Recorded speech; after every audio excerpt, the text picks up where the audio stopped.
Didn't look. The thing she saw was how I looked, my appearance. So when someone has an opportunity to hear me speak, like the job I had for 6 years when I interviewed for them, I was back east at the time, and I spoke to the woman on the phone, and I had a couple of phone interviews, and she said she could hear me smiling through the phone. She liked my voice. I was going to be doing telephone sales. And when I came in to meet her, she had no problem with me. And she had me meet some male managers, and they went to shake my hand, and I told them I don't shake hands for religious reasons, and I laughed and smiled and told them it doesn't mean I'm not friendly. And they smiled, and it was fine. They wanted to shut the door for their interview. I asked them to keep the door open because it was just two of us. No problem. And I got the job. And I was there 6 years. I moved up from a sales position to a sales management position, and from a sales management position to a director's position over 3 departments. So it's not a matter of being a covered Muslim. It's a matter of getting an opportunity to see past the cover. And you can't guarantee that everybody's going to be fair or just in that. And that's where the problem comes in finding a job in America today.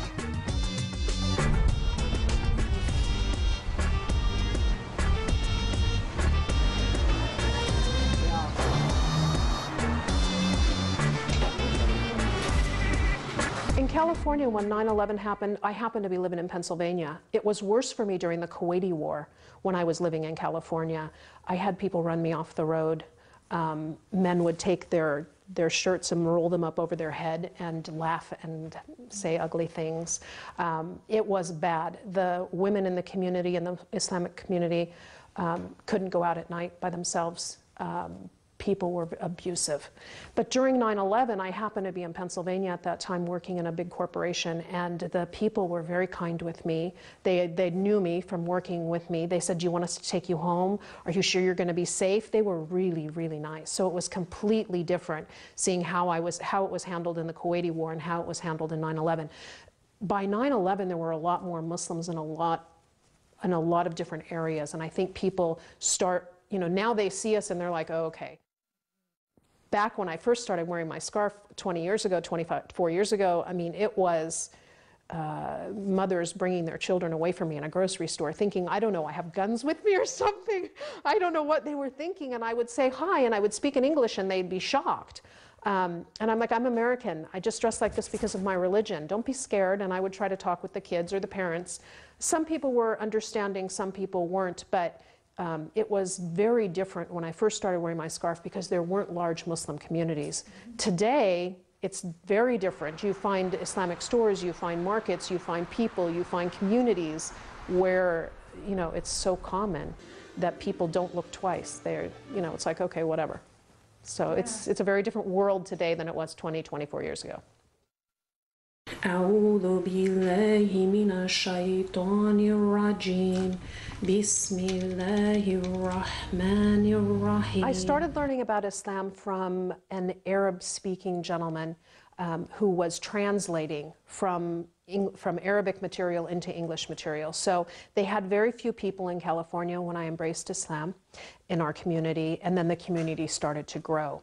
So as it grew, and they reached out to other, chapters of the Association of Islamic Charitable Projects, AICP, the organization where I learned from. They sent me to someone who spoke English and had materials in English, and they retaught me about the Tawheed and the Fiqh. And then I took that material and I started teaching. And then over the years, I've helped edit the summary of the obligatory knowledge in English. I've worked on several documents for our association on the editorial staff. So I've learned from many people, especially Sheikh Samir Al-Qadi, who was living in Pennsylvania at the time that I was there. So for 5 straight years, we got Islamic teaching. I've been teaching Islam since 1988 to non-Arab speakers, and I teach them the Tawheed and the Fiqh. So I teach them the basic belief and the rules of the religion. And I've been doing this, like I said, since 1988. I've had large classes, small classes, one-on-one. I've done it on the phone. Today, I teach 2 classes. I take 1 class and teach 2 classes. So I have some college girls that I'm teaching now.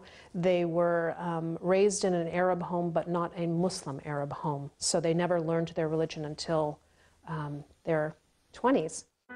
Assalamu alaikum, my name is Hafsa and I'm living in California.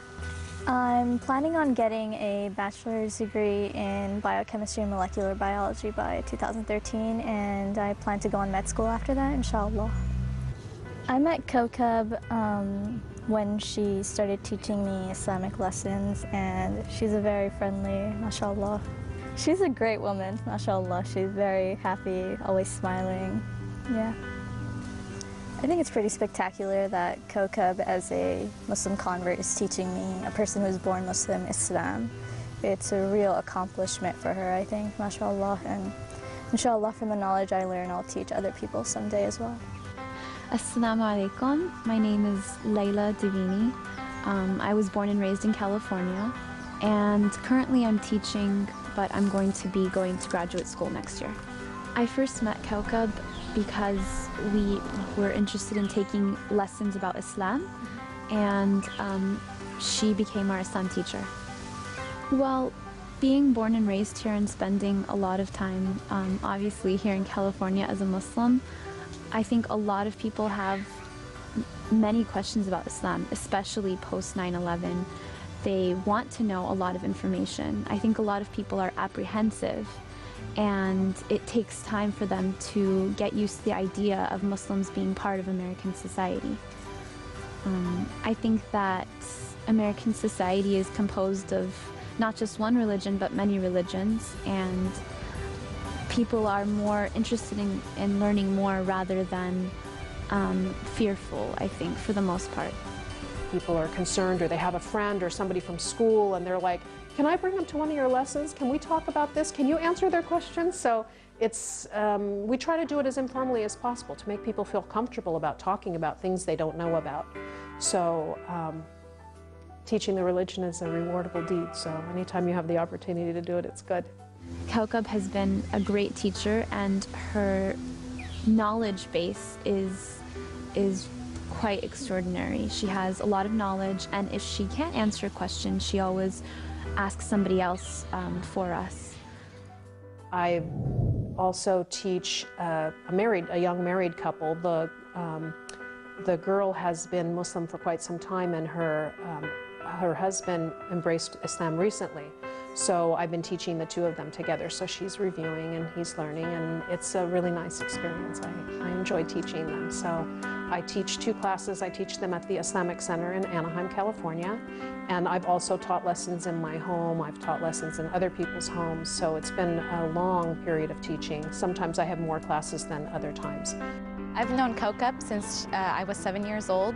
My friends, my uncle, my family, they were all her friends also. She came in to join us, and we took lots of care and support of our Muslim community.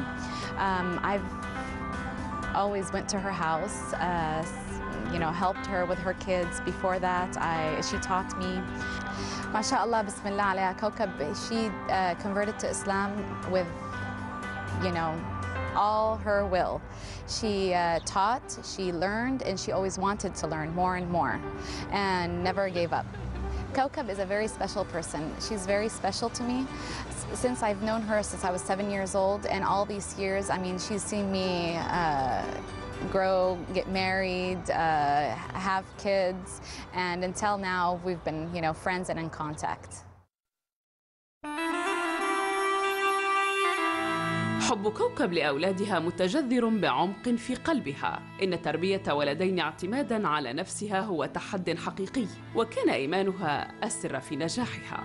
The hardest years were the teenage years. It's the time when they defy their parents and things like that.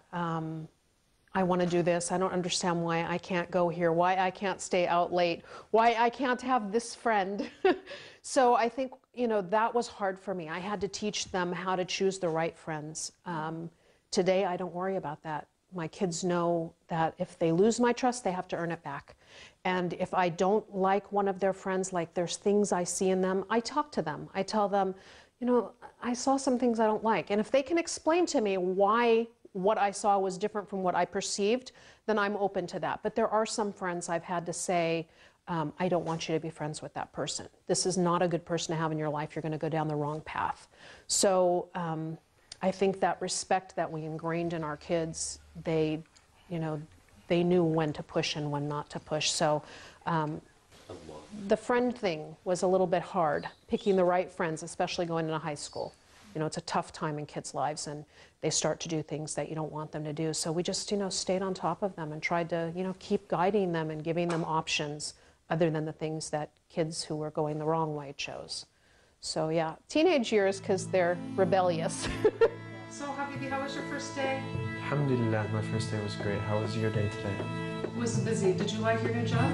Yeah, it was good. It's not difficult to operate in society while being Muslim, because being on the path of Islam is just a way to operate through your life, and it's a path that you take just like life. So it's very easy to get by in America as long as you do what you have to do and stay away from the bad things. Yeah, I have many non-Muslim friends. I went to a high school, a public high school in America, and I made a lot of friends. I'm very personable. People seem to like me. Some of my friends were accepting, like they understood, and they don't stop me from the things that I need to do. Most of my friends, the ones that I still talk to, actually remind me to pray sometimes, and they know that I don't eat non-halal meat, and it's very easy to hang out with them, like they've become accustomed to it. But I mean, some people, there's always the hard people who don't understand and are afraid of what they don't know and don't get, so they just didn't stay in my life because I had no need for them. It wasn't worth it to have somebody bring you down and when you can move forward in life.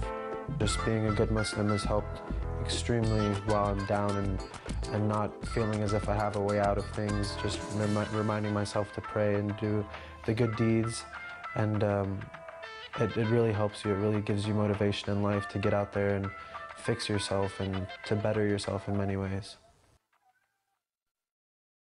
You know, it's funny, most people don't know I'm Muslim when they meet me because I'm so like a normal guy. So like later on they'll find out, like I'll say something, or I don't eat this, or I don't do that, and they'll be like, what do you mean? And I'll be like, oh, I'm Muslim. And they'll be like, no, like no one believes me. So, but and they accept it like immediately because it's such a non-issue, because I act like them so much that it doesn't like register. Like I don't come wearing a turban or like doing like siwak all the time in front of them, so they're not like surprised, like they're just a regular guy. Living in America, there's a lot of things to do. You can have a lot of fun. There's so many things you can do. So we always end up going to the movies or going to hang out with friends. We have dinner, this, that, hang out with Muslims, non-Muslims, and it's not a big deal, because as long as you don't go to a situation where like inherently there's haram in it, then you're good. You keep your heart pure and you keep the situation you're in good, and you're fine. When someone's not a Muslim, you always feel like there's that emptiness. And so like when they see it in us, they're just like, oh, like even other Muslims, because me and my friends, like we follow more than most people, so they see us and they say like you guys are so good together, you're good friends, you do this, you do that, you always advise each other. So they want to be like us, and it's cool. It's a really nice environment to be in, and it's nice to be like the person you are all the time. The way I was raised is the way I'd like to raise my children. So I think that, you know, as long as I find a woman who's as good as my mom or better, and I turn out like my parents, then inshallah I'll raise my kids just fine. سلام هي حتى مطلع الفجر صدق الله العظيم. Sayyidina Ali said like that people are asleep, like most people are asleep, and when they wake up, like when they die, that's when they wake up. So I think like if you can live your life as if you're awake, that's the best thing you can do, and Islam is what provides that. If you really follow the religion, then you can be awake all the time.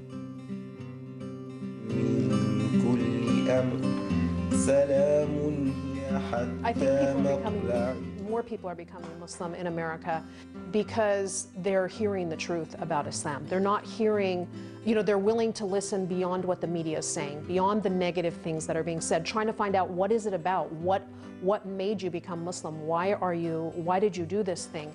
Because they used to think it's something from the East, it's something from those people. And now when you see, you know, blonde-haired, blue-eyed people becoming Muslim, you see, you know, like your neighbors are Muslim, you see so many Muslim people, you're like, what is that? I think that's why. I think it's the era of getting knowledge, of being willing to talk with people instead of fearing them. I'm very happy to be Muslim. I'm very happy to be in America as a Muslim. I don't feel uncomfortable with being Muslim. There are things that are difficult, like finding work, especially now. It is difficult for a Muslim to find work today. but I don't regret ever becoming Muslim. I don't regret raising my children Muslim or being a practicing Muslim walking in the community. It's a good thing. It's not an unhappy thing at all. Allahu Akbar.